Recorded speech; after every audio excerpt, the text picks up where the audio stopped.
what we are getting to know on part of the district administration, several measures that have been taking place when it comes to internet services that have been suspended in parts of Ambala and Haryana, and authorities are also preparing for the farmers' march towards Delhi. So this is the latest information. Priyank is also sharing with us on the administration, of course, the appeal that has already been made and prohibitory orders that have been put in place. Priyank, over to you for the live updates. Internet suspended in most of the areas.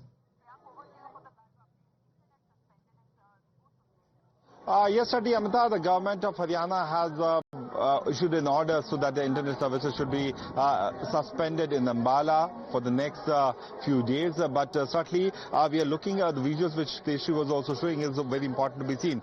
Because there's a symbolic kind of, delegation which is sent by the farmer leaders. We know their strength. They have shown their strength in the past as well.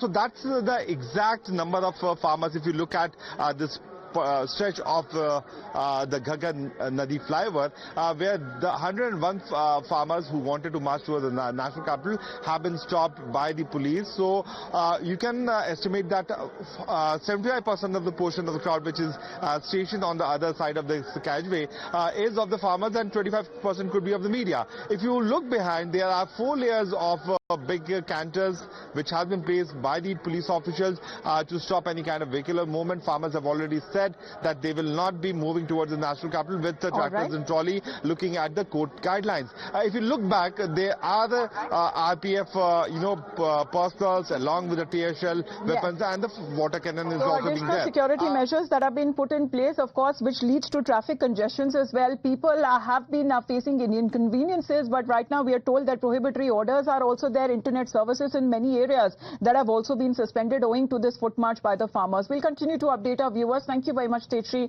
and Priyank, for joining us live. Those are the live pictures coming in from the Shambhu border area.